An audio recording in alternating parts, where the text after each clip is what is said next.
Hai guys, welcome back to my YouTube channel. Di channel YouTube aku Mbak Pak. Jangan lupa ya yang belum subscribe, tinggal di subscribe, bunyiin juga tanda lonceng ya, supaya kalian dapat notifikasi video terbaru dari channel YouTube aku.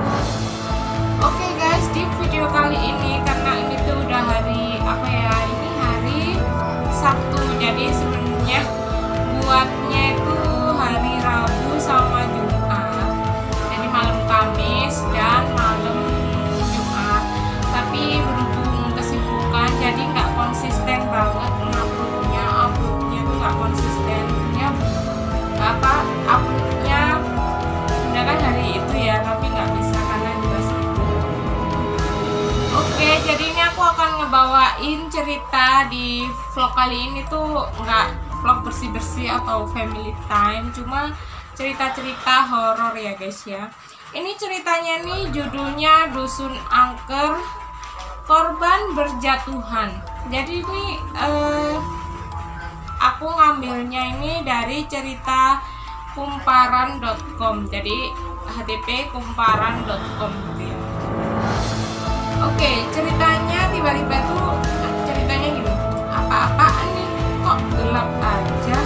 Arhan sentak kaget saat menyadari hari telah berangsur gelap. Ada yang tidak beres.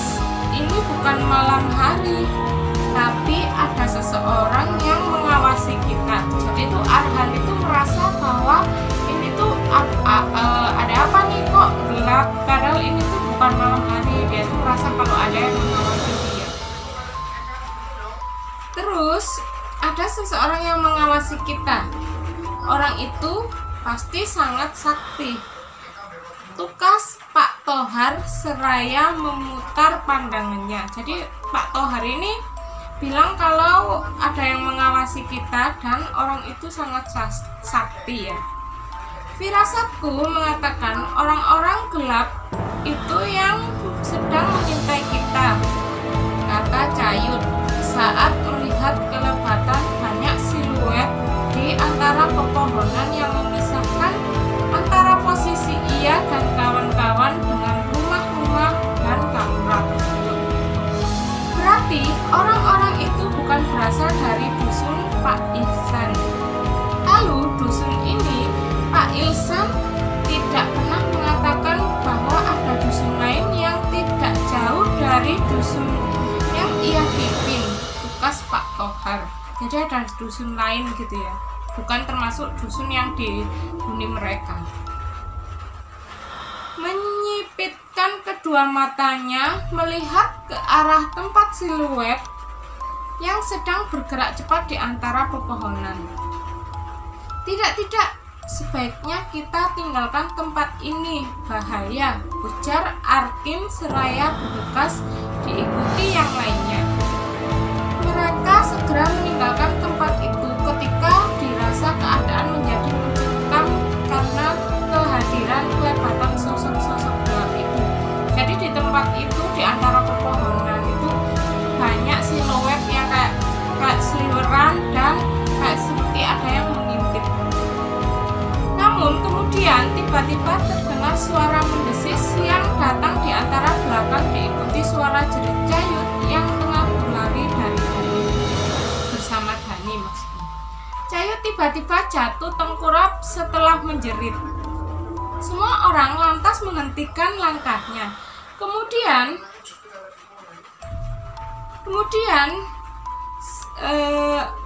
berbalik ke arah Cayut. Cayut, kamu kenapa?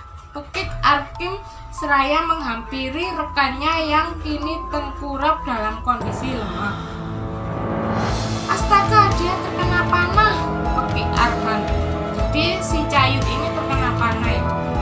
Pak Tohar segera menyoroti punggung Cayut dan mendapati sebatang anak panah menancap ke punggung Cayut. Jadi si Cayut ini kena panah di punggungnya. Allahu Akbar, kita sedang diserang. Jadi mereka sedang diserang. Kita harus segera mencari tempat aman, ucapannya seraya membantu Arkim memanah Cayut. cayut, darahnya terus menerembes. Apa di antara kita tidak ada membawa kotak P3K? Ucap Dani yang tampak menyoroti punggung cayut seraya celingkungan. Awas, teriak Arhan seraya mendorong Dani hingga terjatuh saat sebatang anak panah melesat ke arahnya. Anak panah tersebut mengenai sebatang pohon yang berada di dekat Dani.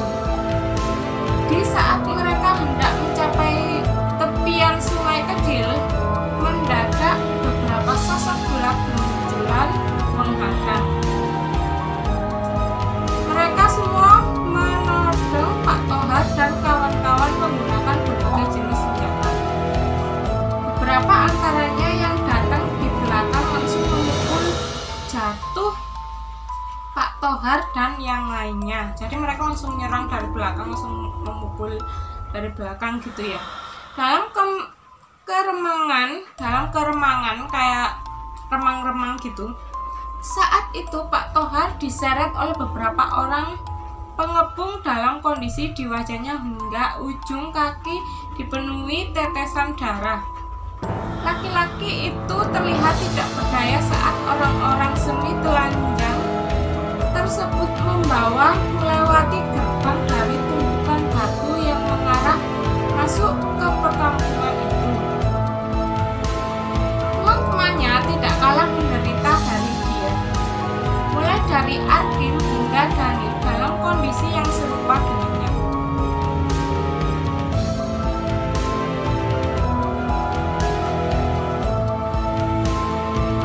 Apalagi Cayut yang kini dalam kondisi tidak sadarkan diri. Jadi si Cayut ini tidak sadarkan diri karena punggungnya dipanah tadi ya. Laki-laki itu dalam kondisi koma setelah terluka oleh sebatang anak panah yang menembus punggungnya. Jadi si Cayut itu lagi terluka dan kayak koma gitu ya. Pak Tohar masihlah bersadar. Ia dapat melihat kiri dan kanan jalan tanah dengan lebar kira-kira 2 meter dilewatinya. Jalan tersebut berada di tengah-tengah rumah yang rata-rata terbuat dari kayu dan bambu serta beratap daun ilalang dan rumbia. Pak Tohar terkesiap saat melihat sebuah tiang pancang kayu yang menancap ke tanah sebagai mana tidak di atas tiang pancang tersebut terdapat sosok tubuh manusia yang dipajang dalam kondisi sebagian tubuhnya telah rontok hingga memperlihatkan tulang-tulangnya. Jadi itu ada sesosok manusia yang dipajang di tiang-tiang itu dan sampai tubuhnya, anggota tubuhnya tuh rontok dan sampai kelihatan tulangnya. Ia bergidik ngeri saat melihat itu. Pak Tohar ini kayak ngeri gitu ya. Apalagi saat ia menyadari bahwa mayat yang dipajang itu sudah tidak berkepala. Jadi mayatnya sudah tidak ada kepala. Intinya mereka mengincar beberapa organ yang ada di mayat tersebut.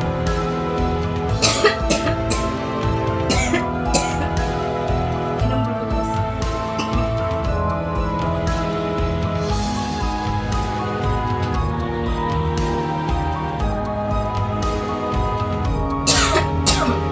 Yang lebih membuatnya terkejut adalah ternyata mayat tersebut bukan satu-satunya. Ia melihat mayat lainnya yang dipajang di atas tiang pancang yang juga dalam kondisi telah membusuk.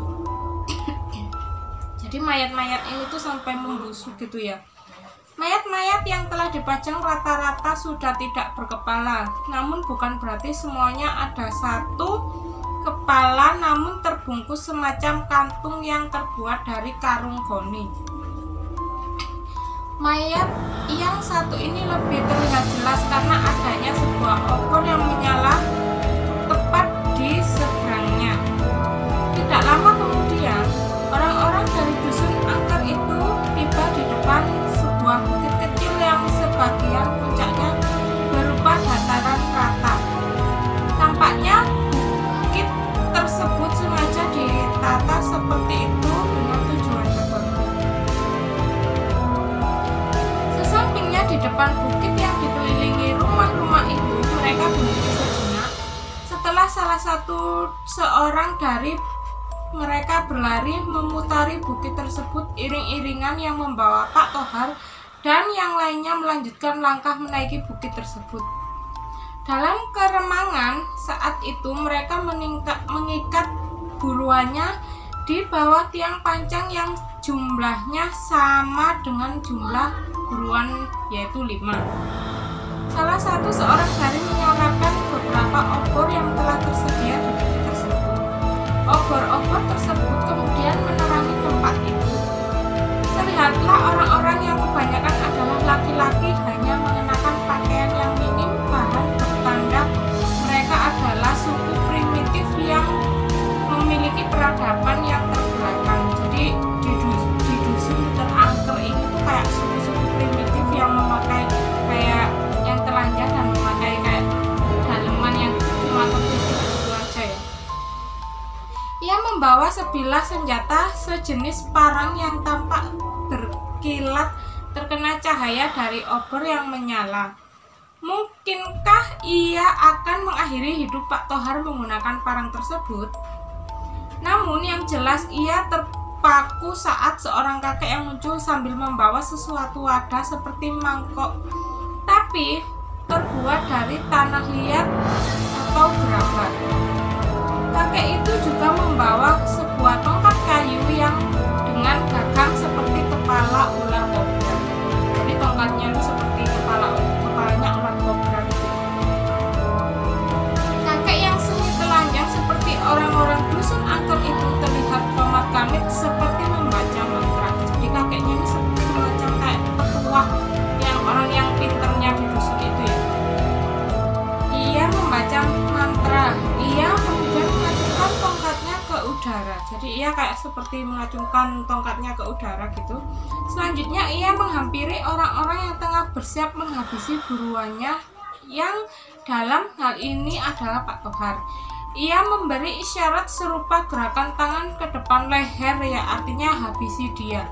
Seraya menaruh wadah dari gerabah tepat di hadapan Pak Tohar. Mungkin wadah itu digunakan untuk menampung darah dari korban yang sebentar lagi akan dihabisi. Orang tersebut mengangguk kemudian mengangkat parangnya dan mengarahkannya ke tubuh Pak Tohar, kemudian secepatnya menebasnya. Namun mendadak ia membatalkan gerakannya ketika sosok nenek-nenek berwajah menyeramkan serta berambut mengembang menampakkan diri tepat di hadapannya. Eksekutor Pak Tohar itu lantas mundur sembari melotot ke arah sosok mistis yang sebelumnya adalah sosok yang mengganggu Pak Tohar dan kawan-kawan. Sosok itu menyeiringi kemudian tertawa berderai. Sosok nenek tersebut kemudian meliuk ke arah Arhan yang dalam kondisi lemah. Selanjutnya sosok itu memasuki tubuh Arhan di mana pemuda tersebut langsung beringas memutuskan tali ikatannya.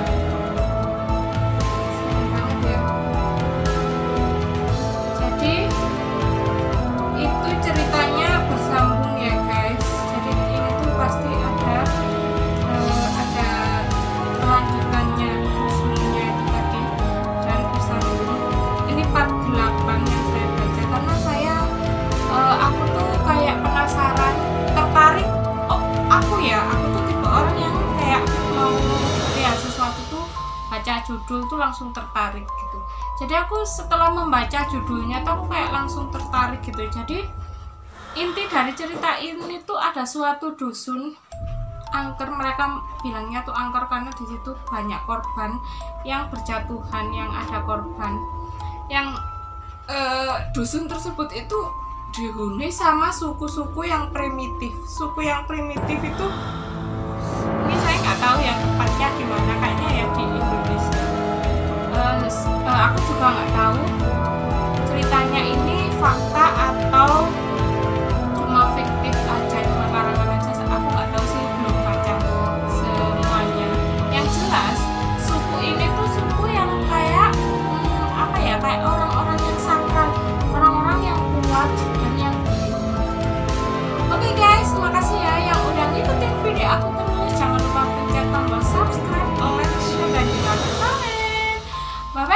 thank you for watching. Jangan lupa ini tadi videoku ditemenin sama Tiffany. Bye bye.